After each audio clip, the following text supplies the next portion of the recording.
I'm a 28 and I have a sister. For the sake of story, I'll just call Jane. Jane is married to Bob and they have 2 kids, boy and a girl. My niece and nephew are wonderful kids and no trouble at all. They fight as siblings do, but nothing big. I love them. Now for about 2 years, I did live with my sister.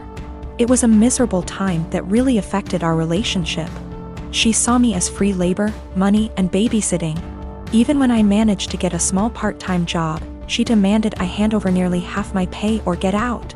It was hell as she took completely advantage of me. I moved out as soon as I could and we have little contact outside of family gatherings. Now after I moved out, she started complaining how she has no help with the kids and never gets a break. I babysit sometimes, but I have made it clear, just 'cause I am off work, doesn't mean I want an 8-hour day with my niece and nephew. Anyway, she started talking about how she wanted to foster a kid.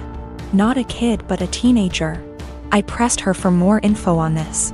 She wants to adopt a teenager so she has a live-in babysitter for her kids. This is her logic. I want a kid around 16 or 17, someone who may have been in the system for a while. They can share a room with your nephew. She only has a 3-bedroom house, or sleep in the garage. They can help me with housework, chores, cook, and help me with my business. She bakes and sells cookies, also babysit the kids so me and Bob can go out sometimes or have some alone time. They'll be so grateful for a home and won't complain. I won't have to pay them at all. And then when they turn 18, I can just sign up for another foster kid. A teenager will be so much easier than a little kid. They will be grateful just to have a roof, food, siblings if they have been separated from their real ones, and clothes. I was horrified. Told her it was a horrible idea. She didn't listen to me. She went on with it anyway. About a month ago, a social worker showed up at my apartment to ask me some questions about my sister. She had put me down as a character witness or something like that. I immediately told the social worker why my sister really wanted to foster a kid and how she treated me when I lived with her. The lady thanked me. My sister called crying, saying that she wouldn't be considered for any adoptions or fosters. The social worker told her that they felt her home and her weren't a good fit. She asked if I said anything, and I told the truth. She went off on me, hung up, and we haven't spoken since. She has sent some angry texts. A couple family members are on her side. They think foster kids are dogs or something and would be so happy just to have a roof and would gladly do all the housework. No child is in control of the circumstances that may have landed them in the foster care system. They are children and still human. They deserve a loving home and care. Do right by a foster kid. My 7-year-old daughter's doing virtual school in our living room recently. I heard her teacher address a girl named Kelly a few times, which stuck out to me because my daughter's class is only about 15 kids and I know them all by this point in the year. A couple times more and I realized she was calling my daughter Kelly. My daughter's name is Keely, pronounced Keely. So after school was over, I asked her if that had been happening all year in this teacher's class, and she said it had, and it really annoyed her. I asked her why she hadn't corrected the teacher if it annoyed her so much, and she said she had repeatedly at the beginning of the year, but the teacher kept calling her Kelly, so eventually she gave up on reminding her. I sent the teacher a quick email explaining the misunderstanding but got no response. This teacher teaches a special subject, think music, gym, art, or language, not just one grade level. So my daughter will be in her classes for the next several years, so we couldn't just wait it out.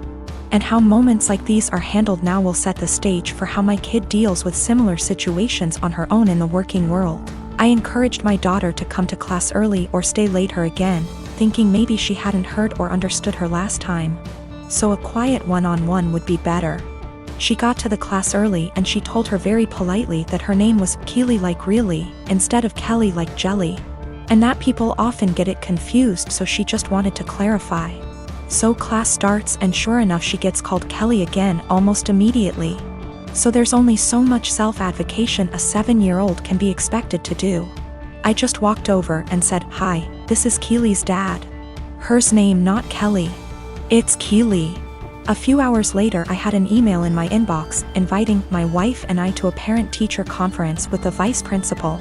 The long and short of the meeting ended up being the school feels that while the teacher probably should have learned her name, that the real problem is she feels I challenged her authority by correcting her in class and that the names were similar enough for it to not have warranted such drastic action. That surprised me. I couldn't believe a meeting was necessary, let alone that it cast blame on us. I can't tell if I'm being that annoying, my kid matters most parent that my grandmother the schoolteacher always complained about, or if the teacher should just learn her damn name, because that's a basic part of her job. My sister and her husband were sent to prison at the start of this year, and sadly won't be released for a few years. That left me to look after their 15-year-old daughter Amy. I was perfectly happy to do this, but as most of their wealth was seized for being ill-gotten, it's meant that I've been having to care for her out of my own pocket.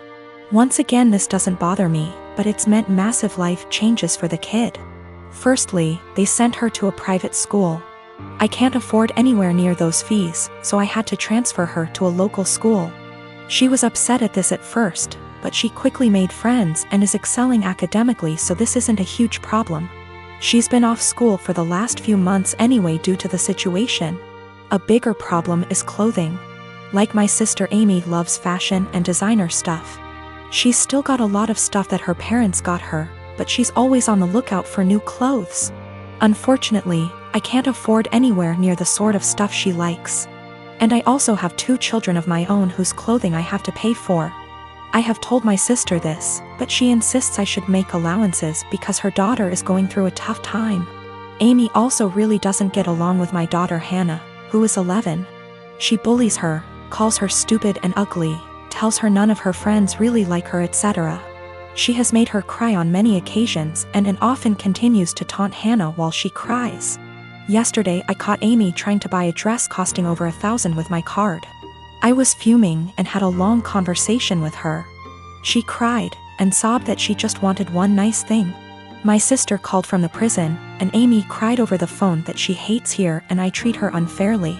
I spoke to my sister afterwards and she begged me to go easy on her daughter because she's still adjusting. I put food on this kid's plate. I buy her whatever clothes I can afford, even if they aren't to her taste. I take her to visit her parents as much as possible. They're held in different facilities. And I do all of that on top of working and looking after my own children.